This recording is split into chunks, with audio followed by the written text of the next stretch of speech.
And talking to Eric Lanass this morning, I realized we talked about this title May 30th of last year. Who knew that Gen AI would be where it is today?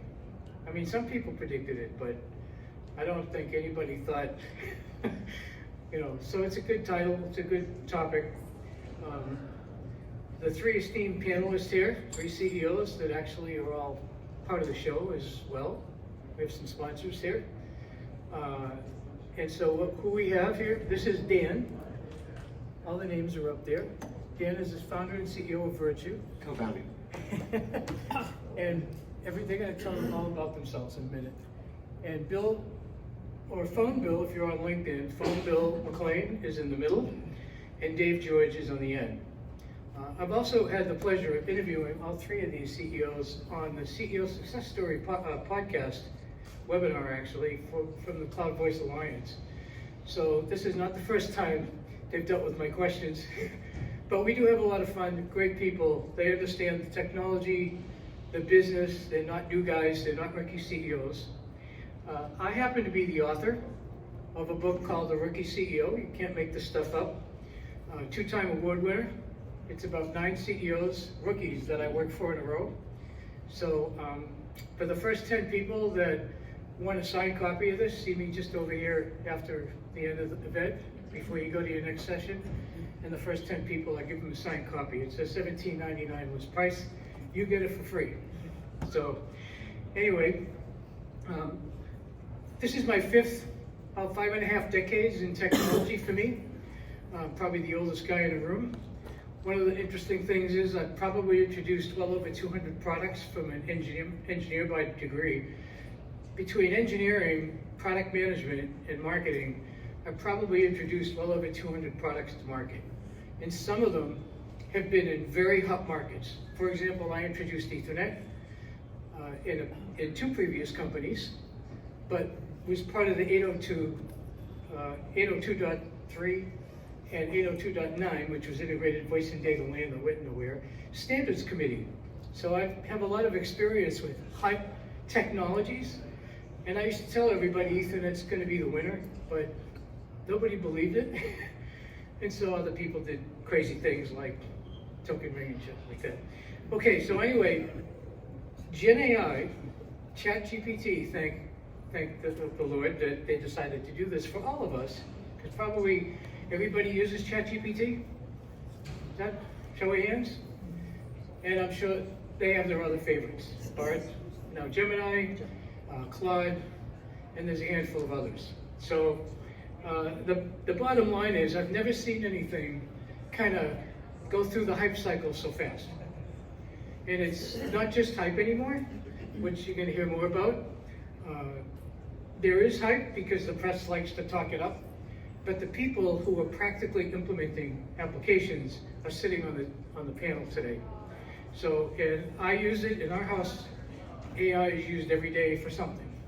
So, since I'm writing my next book, which is about mistakes CEOs make, how to avoid them and how to recover from them, I actually used ChatGPT just to outline the book and come up with the format. I changed the format 5 or 6 times before I actually started to do the writing. And it's great for that, because you can look at different choices, and that's what it's really great for. So anyway, we're going to start off here by the panel introducing themselves, tell us a little bit about themselves and their company, a few comments about AI, their gut feelings, and then we'll go on and move on with the questions. And the questions are going to be divided into 3 segments. There's 3 questions on the good, 3 questions on the bad, and we end on 3 questions of the ugly. That's how I decided to do it, and we kind of went through that agenda. There's 3 questions for each panelist. That's how we're going to do that. So, Dan, you want to start us off? Yeah, sure. So I'm Dan Rosenrauch, CEO of Virtue and co-founder of Virtue as well. My partner Rob Finch and I founded the business back in 2017. It was birthed from service providers, just like I'm sure a lot of you guys in this room. My roots go all the way back to Nortel's, where I started my career, and then moved on to the MSP world and doing what I do now. We're a white label platform for MSPs. But yeah, spoke with Bill a couple times. I think I was actually on the rookie CEO panel 4 years ago, right before COVID. So it's good to be back. Yeah, it's good to see all you guys. Hi, I'm Bill McClain, and I own a company called Networking Solutions, an MSP that I started 28 years ago. And because that wasn't enough fun, I added a cloud voice company, Stratus, about 12 years ago. And then because that wasn't enough fun, last fall, myself and Jody Gonzalez started a company called Upon AI, which is going to be a lot of really cool tools that are going to integrate with voice. So this is exciting for me. Thanks. My name is Dan McClain.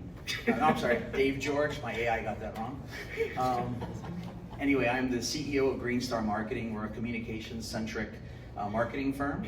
I'm also the co-founder of another company that also is in the tech space as well, and I can talk about that a little bit later, but nice to meet all of you. Good morning. All right, fantastic. Dave also has a little side thing going with your, what do you call that, martial arts? Yeah, I teach jiu-jitsu, kempo. Yeah. Been doing it for 30 years. Yeah. These people are non-stop, by the way. If you can't use the non-stop term anymore because it's been trademarked, but they are non-stop people, I can tell you that for sure. All right, so let's talk a little bit about the good of generative AI.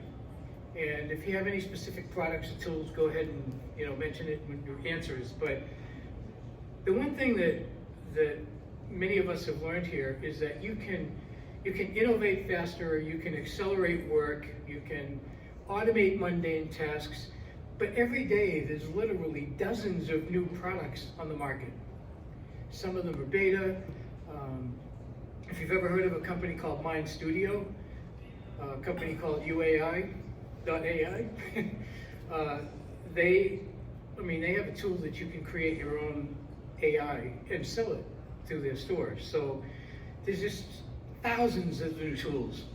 So for your businesses, I believe you all use AI somewhere in your business. How do you choose the actual products that you're going to implement for your business? Go first. Yeah, sure, go ahead. You can go in the same order. Yeah. So I think right now there's a lot of confusion, what AI even is and what the products are and what they do, and there's just so much of it out there right now.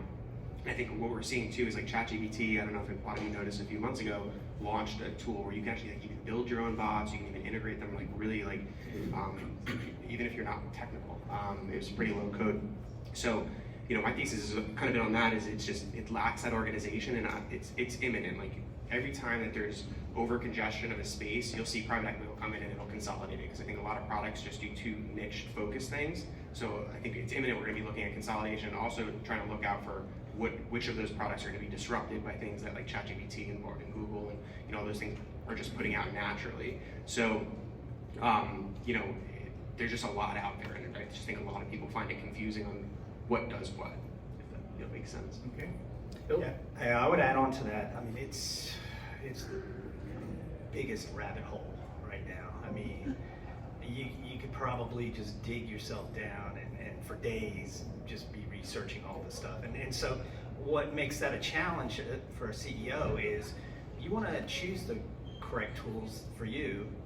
And when there's so many, you don't want to be the guy that chose Betamax, right? And so I'm kind of a little cautious in going all in on a particular tool or solution, and so we're toying with it. And that's, once again, where you get back into the rabbit hole. It's oh, that one does this, and look at that, and this one just came out with that. I mean, it's a full-time job to even try to keep up with all the innovation that's going on right now. Dave? So a couple things. One is write this down or come back to this video. There's an AIforthat.com. There's 50,000 AI LLMs, OLMs on that website. And so if you're looking for something specific, it's there. Now, the downside to that is there's 50,000 LLMs or options on that website. And so the concern as a CEO and as someone that's trying to innovate is, will that be there tomorrow? And on top of that, ChatGPT keeps adding new improvements and enhancements that basically do the same thing as the particular AI LLM that you might have already chosen. So then you get frustrated with the idea of, okay, do I just go with ChatGPT? Is that the safe call? And I bet you all three of us up here would probably nod our head and go, at least it's kind of the safe call for now. But then you also want to, some of the issues that we're going to get into with the bad and the ugly is you start looking at even like OpenAI's Anthropic, where you're able to go in as an OLM, look at the training data and manipulate it and actually understand where the knowledge is coming from, if you will. So it just depends on how deep and far down that rabbit hole you want to go. But I would definitely tell you to at least, if you're not doing it right now, you should definitely go to that website. You should definitely start, looking at how it's going to enhance your business. And I think we're going to have a question about exactly what that is. There is no. Yeah. So, but anyway, that's my suggestion is to, you kind of have to play it safe, and certainly some of the bigger guys out there are certainly doing that. Microsoft just launched Copilot for everyone. It's weak though, right? The one that you're getting for free, you can't link it directly to other things in your Microsoft Office. So don't judge AI based on the one that you get on your desktop. You're definitely limiting yourself. Well, if you use Microsoft's voice technology as an example of how long it takes to get a product to production in the world, their Copilot may be a little faster than that, but it might give you an indication how long it's going to take. That's just my personal opinion. I'm going to throw in another question here because of this. Do you three CEOs encourage your employees to try different things with AI? Yeah, for sure. But we're very, I think we communicate well that it should be used as a first draft, not your final, submission. I think it's super obvious, right, that anytime anybody sees something completely drafted by ChatGPT, I think we all know that was obviously ChatGPT. And to be honest, it looks kind of foolish. And so we always make sure that our team use it as a first draft, but everybody should be doing that, because skip that first hour where you're banging your head against the wall and get started somewhere, and then just like you said, you can iterate quickly from there. So we do encourage it. We did budget just this year for the paid Copilot license for everybody on our team, and specifically our developers. Most of our code base is written in .NET. So obviously with Microsoft's Copilot, we hope that will enable them to iterate quickly, validate code, test code a little bit better, set up more automation. So yeah, we absolutely encourage it to the team. Okay. I think I'm being a little more cautious maybe than Dan, and not that that's a bad thing, what he's doing. I worry that, my staff in a small company, they're gonna go down that rabbit hole and they're gonna get stuck. And I've gotten emails from some of my engineers, and one of the guys, I said, hey, I like what you sent me, but I'd rather just hear from you, like these ideas and things like that. And so I think that I have not overly encouraged them yet. But they are using it for things like writing scripts and code and things like that and verifying it, and it's really helped with that. So last year when I really wanted to embrace AI, I brought the managers in on a conversation and basically wanted to empower them, but I wanted to be very clear that there was no job displacement. So I think if you go down this rabbit hole, be clear with your team. You're not trying to, efficiency is great, but you're not trying to replace staff. You're trying to basically, rising tide lifts all boats. You're trying to elevate them. You're replacing a hammer with a nail gun. I use that all the time. You're taking that handsaw and giving them a circular saw that's battery powered. In other words, you're giving them the things that they can do to be efficient, more effective, and probably enjoy their job more, right? Because what AI does for you is, even at the strategic level, it's still not where we are as adults. So, but it gets you started. It puts you in a direction that says, okay, now here's part of that creative I was looking for, and now I can take it from there. So I think you should embrace it, but be honest with your team. Like, why are you doing this? Because they're going to ask questions like, well, is this going to replace me in 2 years? Because then they're not going to embrace it. So be honest with them. It's not job displacement. It's enhancing what you already do. So one of the things we talked about earlier there was, one of my positive things is everyone knows that all of these tools make stuff up when they don't know the answer, right? Everybody kind of understands the hallucination concept. But what does it take to fix that? It takes a human. Human has to go through it. And, sometimes you're not going to know, because what sounds right isn't really accurate. So you do have to be careful if you're going to use, I mean, I guess the bottom line there is don't use exactly what ChatGPT gives you without editing it. So, and the other thing is you can run it through, you know, there are all these tools now to run it through, it's like a plagiarism checker, except it's an AI checker. I was just going to add that Cisco just announced that in June they were going to be launching Motific, which is an agnostic tool for literally verifying any AI engine. So any LLM. Yeah, so I'm in an author cohort where a lot of us are authors, and we talk about AI and what you can and can't do for AI generated books. Like Amazon has all kinds of rules, and you can use it to assist you, but if you try to write a whole book, they can identify that it's AI written. And I know people are doing it. The thing is, though, that when you run anything that you write, even if you just write it yourself through one of these checkers, it might say that it was generated by AI, not you. And I've tested that with 2 or 3 different tools. And it most of the time, it's 90 to 100% accurate that I wrote it, not AI. But every once in a while, you get one that says it's 50-50. So those tools, they're just learning as well. Just a little heads up for those who decide to try that. I happen to use Grammarly every day, so Grammarly is one of the tools that I use. It's pretty good, but it's not the only one, and it's not the best. So We use that one as well. all right. All right, so the next question is, at this particular conference, I love this conference. ITEXPO, been involved with these guys for 25 years. This is their 25th year. One of the things that they've done is AI is so hot that it's crossed paths into different tracks. And yesterday, I attended a couple of the CX sessions, and there's a couple of AI sessions over there. And the reason is contact centers. So the question here is, have any of you 3 in your companies, because you all have customer support, you all have sales, you all have some sort of call center, whether it's 2 or 3 or 23, whatever number of people, have you embraced AI for customer support, any kind of CX applications? Yeah, for sure. So I think, a lot of us know that there are some, right? You get the unicorns, or you have people that are super technical and also really great at talking to customers. But I think we know that most folks have one or the other skill set. So where we've leveraged ChatGPT is our techs will write, whether we use Zendesk currently as our ticketing system, we're moving that to Jira as we speak, but they'll write up their response and then they'll use ChatGPT to edit that response, whether it's to simplify it, make it smaller, because sometimes they'll write 3 or 4 paragraphs, so maybe only 1 or 2 sentences are required, or just to butter it up and just make it a little bit more professional and courteous. But that's the way we've leveraged AI in that organization. Okay.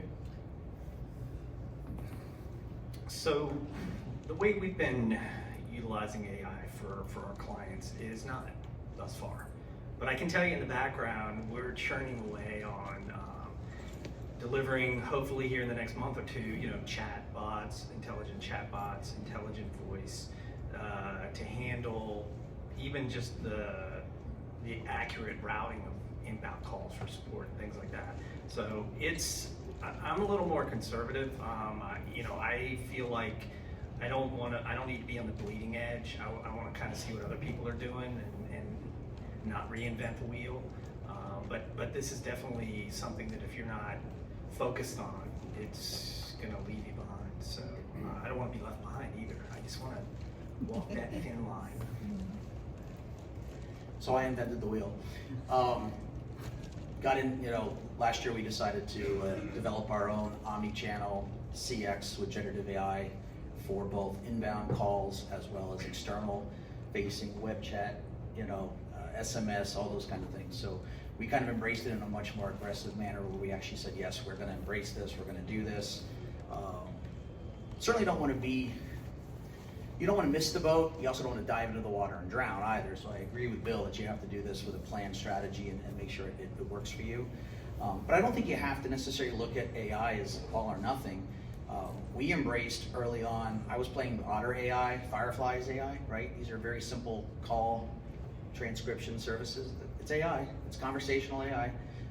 And then there's now software that you can apply to that. Then it gives you AI-driven sentiment analysis, call review, These are all pretty basic. So I separate conversational AI personally from generative AI in that I think conversational AI is much more mature. There's no question. So everyone should be embracing that. It's pretty good. Would you agree? I mean, I'd say 98% it's there, guys. So conversational AI, embrace it. Generative AI, I personally feel, and it's just my opinion, it's not quite as mature. So maybe you want to keep experimenting with that. But again, what we've decided to do for our product to try to make it a little more robust is we took a hybrid approach, which is we use ChatGPT as our primary large language model, multimodal. But then we've also allowed the plugins for Anthropic, Octo AI, Gemini, which is the Google product. And the idea is that by having all these different AI engines, you can kind of answer questions based on the one that's best suited for that particular scenario or situation. So there are solutions that you need to think through that aren't so, serial. You can work in parallel and walk and chew gum if you will. So that's my answer. So Dave, you kind of stepped into the third and last question of the good, right? So I think everybody up here, even though Bill's a little on the more conservative side, he's the guy that's involved with the Pine AI, developing the bots with his customers. So that's kind of an interesting perception here that he's got with the audience. But, and I know at least one of the partners here from Pine AI, but what kind of insights could the three of you share with people in the audience where you've really gained a significant benefit, which might help some of the people out here, from actual implementations that you've done? Even if they're temporary and experimental, what are some of those insights? Yeah, so I think, and then, obviously we've done stuff for our customers, that's fine, but I think a lot of people in this room, I'm assuming, have come here because the CEO Insights panel, and you guys are CEOs yourself, right? And looking, as far as like how to implement that for your business, where I found the most value from it is with documentation, paperwork, especially like the legal side.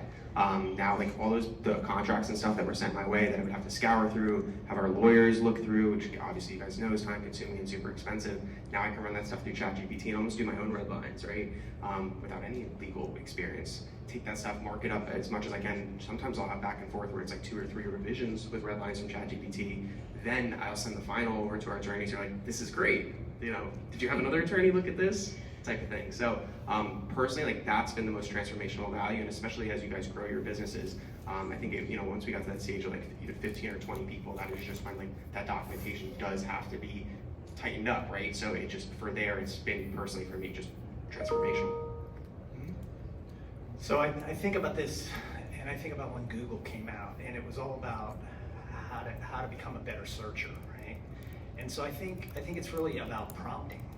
How to write really good prompts and how to revise those prompts. But I've been using it for some marketing stuff, and typically what I'm doing is it's sort of kickstarting my idea, and then I'll take that, copy, paste, edit, change it, add my own flavor to it, and use it. And what it's done is it's saved me time personally from hammering out social media posts and things like that.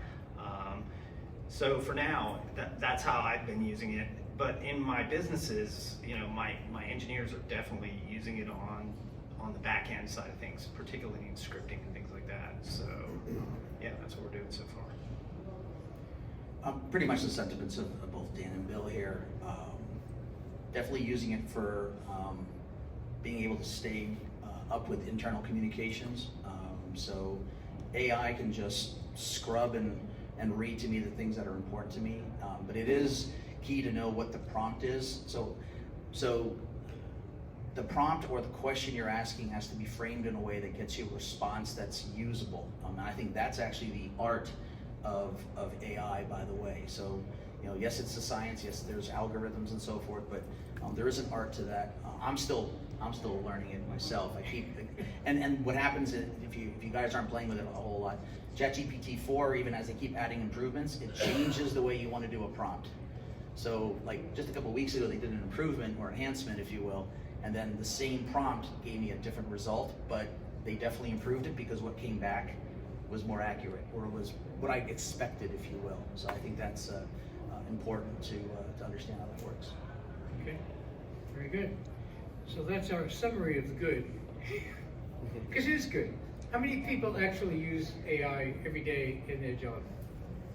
Pretty much, maybe 70%, 60%, something like that.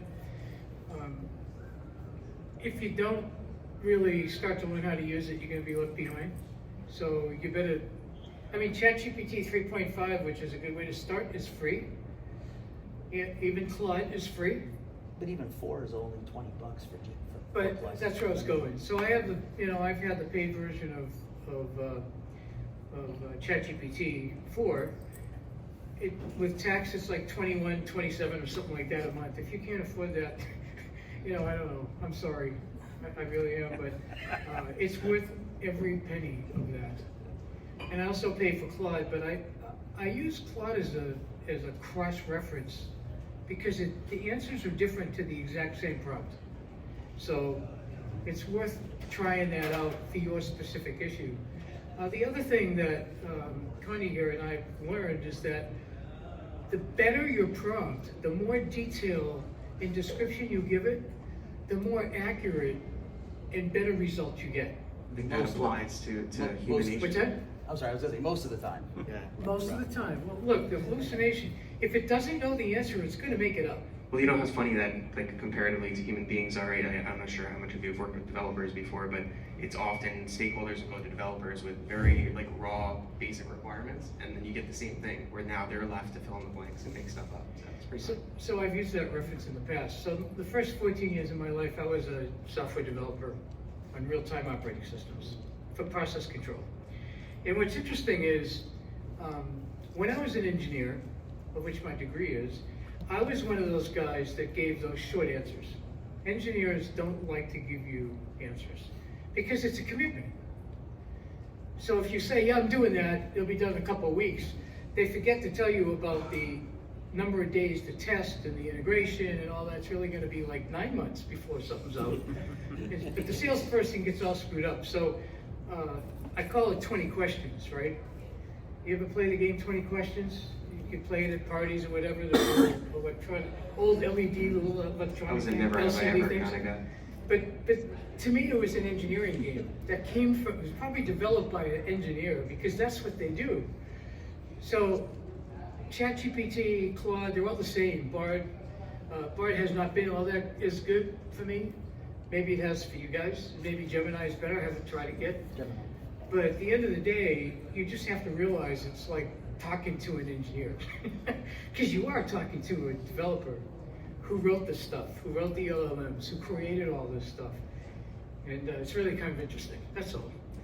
All right, so we're going to move into the next segment because the bad is different than the ugly. So the bad, there are a lot of potential threats that can happen because of Gen AI, or just AI in general. Remember that everything's available to the good guys is also available to the bad guys. And they focus on learning how to stay a step ahead of you. It's kind of like a speed trap and a radar detector. It's no different. One goes there, the next one goes here, and it just continues forever. In Gen AI, good guy, bad guy is going to be the same. So there's potential threats everywhere. There's use cases of misusing Gen AI, even in business, not just the bad guys that are hackers and all that sort of stuff. There's an issue with copyright because anything developed today in Gen AI cannot be copyrighted. You can try it, but it's not going to get to the copywriting office. It's getting better and better with their tools. So the first question here is, AI systems can inadvertently infiltrate unwanted biases, right? Everybody knows that. It's been talked about, into the training data.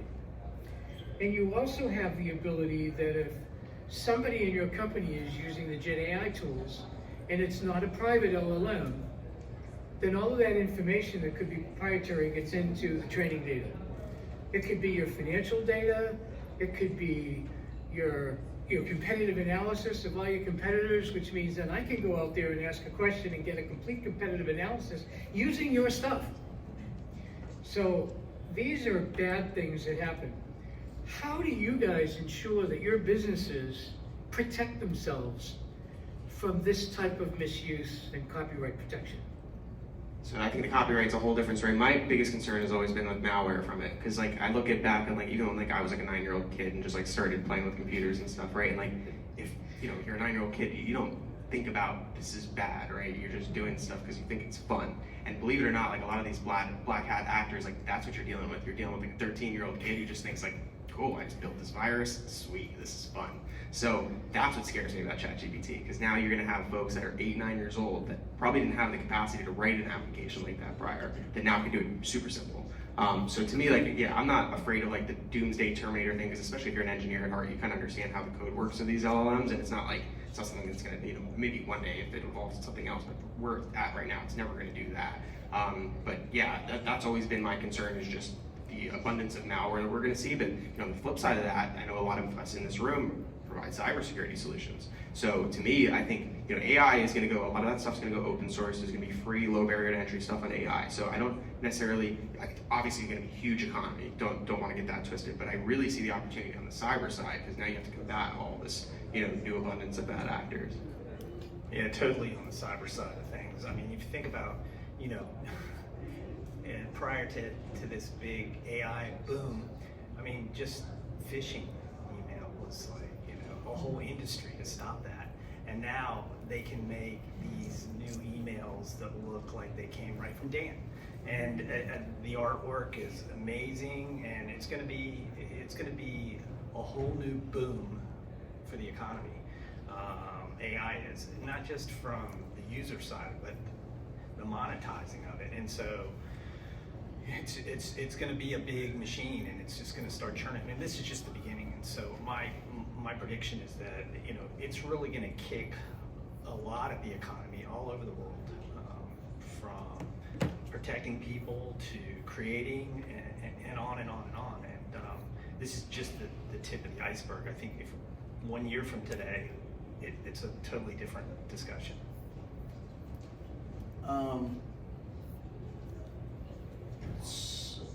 So I would say that the best way to combat AI fraud is with AI. I think we're missing the big picture here, which is that the technology that can really hurt us should also be embraced to perhaps protect us. Now, you have to also trust the person that's operating it, right? So really, the beauty of AI isn't the AI, it's the fact that it's the person wielding the AI, right? And I think that's the part that, I think some of my team are here.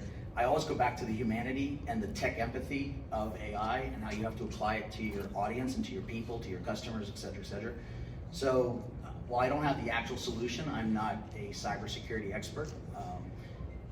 I would be looking at my experts and saying, okay, well, let's use a different version of an LLM to combat this particular bad actor. Or, I think are we talking about deep fakes today? Because deep fakes, everyone heard about what happened a few weeks ago up in New Hampshire, right? Where one of the parties, the president's voice was basically cloned, sent out, and literally hundreds of thousands of people got phone calls saying don't vote.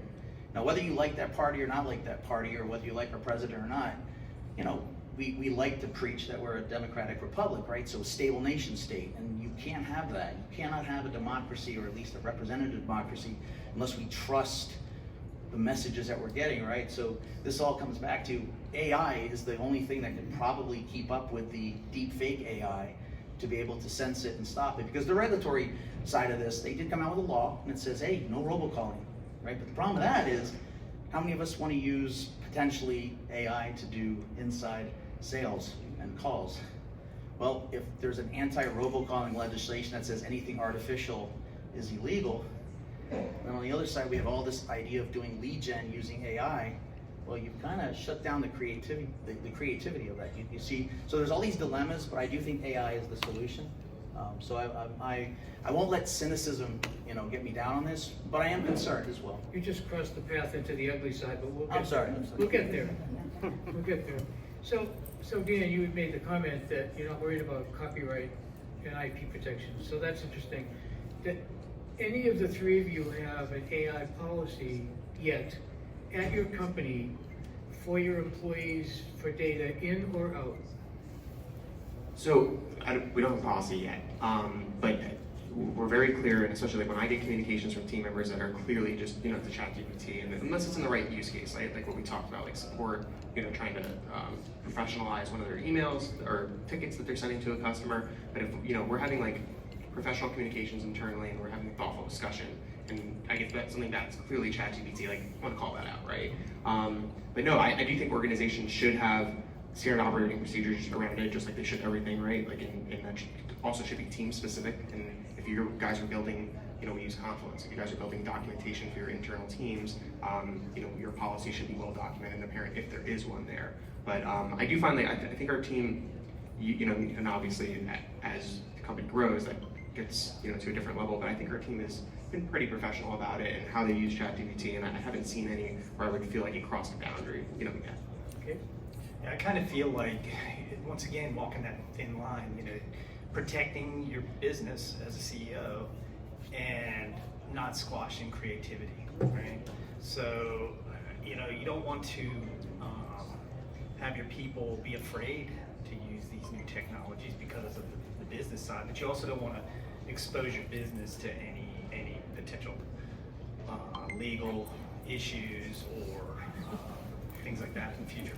Or maybe somebody creates something while on your clock, and so that's going to be a future thing that we're going to need to look at, so.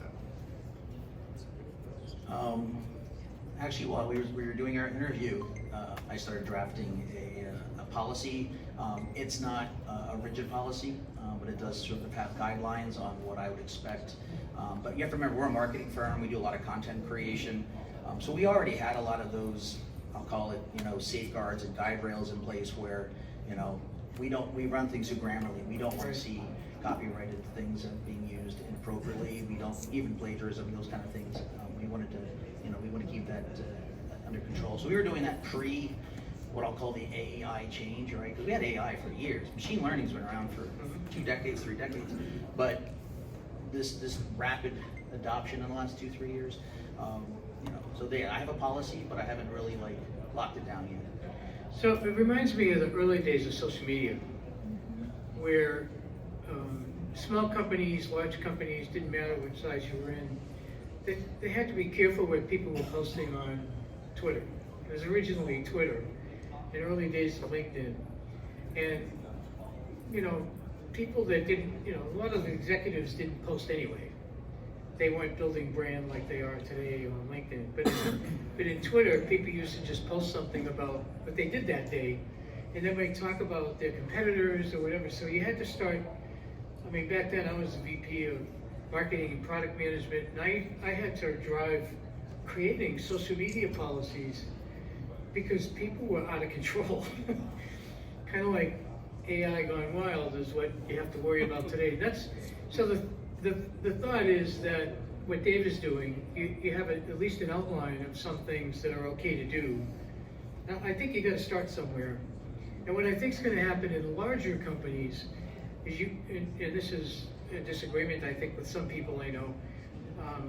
I think there is going to be a chief AI officer at large companies. I don't think there's any way around it. I think it's just going to happen. Where it fits in the company, whether it's for the CEO or the CIO or where it reports is to be determined, but it's probably into the chief administration officer, which is HR, right? people management. But I think you need to have somebody who stays on top of it 24/7 and have policies. And just make it part of the culture, talk about it. We do, one of the things, I'm sure our team will tell you, cyber phishing emails. We always talk about that. We post it, we actually make fun of them a lot of the times. We'll post the bad ones all the time in our general and Slack and just talk shit. Because at the end of the day, I know most of the people in the group know it's a phishing email and can identify it, but some folks might see it and they're not going to say anything, right? But they'll look at it and say, oh, I didn't know that was a phishing email. Now, next time they get one, they understand it. So just make it part of the culture. Okay, very good. So I think we kind of answered the third question in this because Dave has been so kind to cross the boundaries here. So I'm just going to move into the ugly part. So let's talk about the ugly part of this whole phenomenon. It is a phenomenon. And talking about the election, I do a lot of blogging and and a lot of posts on LinkedIn. And I think one of the biggest challenges that CEOs have for 2024, and I wrote it in my predictions for this year, is that the presidential election, which is a potential rematch between our two favorites, Biden and Trump,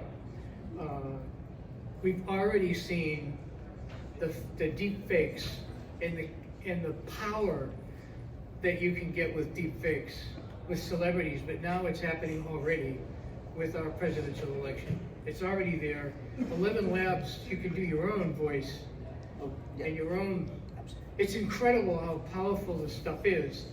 And so the bottom line is that creating deepfakes can happen with all of our enemies across the world, and we have many of them, as we know. It's a very difficult time for a lot of us, and especially for CEOs who have to deal with the people during the day who, if you start talking politics, you could create an internal civil war within your company.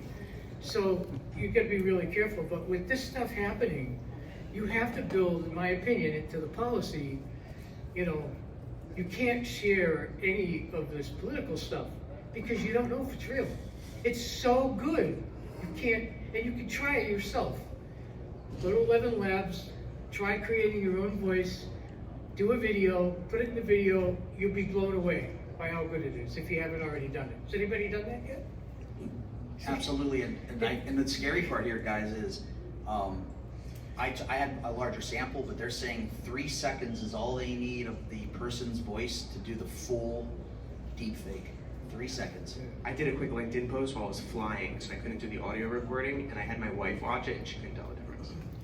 Yeah, I've actually reached out to my client base and said, look, they can fake this. They can say a voice that sounds like Dan, and he calls his accounting people and he says, wire transfer this money, and it sounds just like Dan, and he could even add in something from a post from the day before, and add that in for to make it sound authentic. Like, hey, I like that post you did about Philadelphia Eagles, and too bad they sucked. But that was the last half of the season. Yeah, so it's amazing. But it's even deeper than this, right? So he has an account where it's already set up for Dan to have the ability to authorize. You decide to connect your AI to that. AI has the ability to automatically accept the recognized voice, wire the money, right? Because AI can absolutely do a complete transaction of a bank transaction without a human interaction. So now it starts just paying automatically. Multi-factor authentication. Now, I don't know about you guys, but to me, that's an ugly part of what this stuff can do. It is so powerful. And we just started. This has only been going on with the general public, not developers and major corporations with research and engineering teams. But for the general public, this has only been going on for 13, 14 months. 4 minutes? Okay. So you got about 5 more minutes so people can get to their own. All right, so this is really great. I'm going to skip to the next one because I think we've covered the majority of the bad with that little round right there. The last one is, because of all these things we're talking about here, the ugly part, and maybe even the bad part, there's going to be emerging regulatory and governance laws that are created in our country, whether we like it or not. And I would like you guys to each comment on that, but then answer a question at the end. Do you think that there will be an AI tax to cover the government costs to implement all of those laws? I think the government, I don't think there's any way around it. Somebody has to pay for these new councils. Just like when they created Homeland Security after 2001, this is going to happen. I don't think there's any way around it. And I think we're going to get a tax. What do you guys think? So I think, of course, I think it'll be the FCC, because I think the language models are essentially communications. So I think you'll see similar taxation as you see to any kind of communications and carrier stuff. Yeah, for sure. So, yeah. I just keep thinking about the TikTok debate on Capitol Hill, and I'm like thinking, those are the guys that are going to write legislation for AI. Like they can't. I mean, no. I don't know how that. I don't know how that's going to happen. Of course, the FCC has more talent, but the law has to be put in place by somebody who understands this a little bit. And look at all the social media, debacles that they don't understand. So I don't know how they're going to write legislation to legislate AI. I mean, they're going to have to do something at some point. But dear God. So you mentioned social media, Bill, and I think that was our first contact with a form of AI, right? It was an algorithm, but it was a form of AI where it was conferring power to those who got your attention, right? So that's really what social media is. How do I keep your attention? And I don't think the regulatory did too well, right? I mean, are we less polarized and less marginalized today than we were in 2013? I would argue that none of us would say yes to that. So then the question is do we think that our regulatory bodies can keep up with AI at the scale and pace that it's being launched on? And let me give you just a stat here. It took Instagram almost 5 years to get to 100 million users. It took ChatGPT 8 weeks. So do you really think that our government regulatory is going to be able to handle that? And even this deep fake that happened where they rushed to do this artificial robocalling law, it was rushed and they defined things in a way that I don't think we would agree with because it's going to stifle innovation. So I don't think we should count on the regulatory bodies doing a great job. And again, a lot of us are in the UCAS space, right? Telecom. Robocalling's been solved, right? Stir shaken, 10 DLC, everyone's happy with everything, right? So I think just based on that, I think we are going to have to rely on our community and some of these companies to come out with products, and we're gonna have to build it better. I think this is going to be humanity's maturity test. This is a litmus test for humanity, because this is the ugly section. So I'm going to just say, not everyone, including some of the people that we kind of put on pedestals, like a Sam Altman or a Bill Gates or whoever your idols are, they're not so convinced that AI is necessarily going to be all positive, right? So I could give you some stuff that's kind of really scary, but anyway, the point is embrace it. But I think we have to be better. Dave, with as far as regulatory compliance, stifling innovation, think about that. Other governments don't have those boundaries. So who do you prefer as powerful AI, the United States or some of our adversaries? So I think that to me is a little bit scary if regulation slows down our efforts to be the leader in AI. The good news is, historically speaking, to answer that, Dan, is I'll be very blunt. A lot of people say, well, what about China? What about North Korea and so forth? The good news is they typically are more. They've actually watched the West. When you think about it, you look at every technology. So there's almost this paradigm of if we do it and we release it, then they will do it. So just keep that in mind as well. That I think we don't have to necessarily be in a an arms race.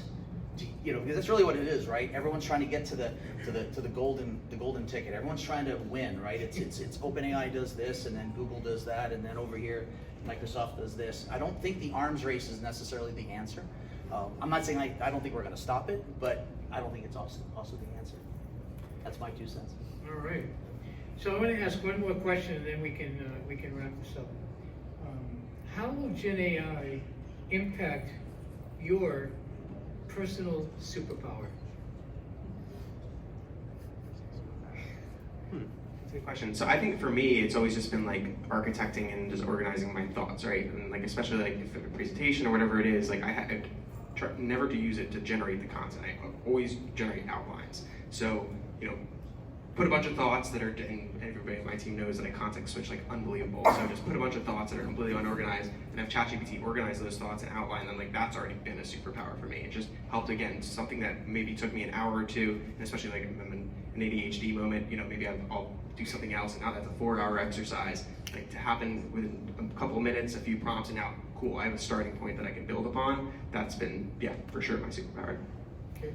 I think it's helped me. I like to have people think about an alternative. So sometimes I'll be argumentative in the world, and just to maybe have people look at a particular subject in an opposite way.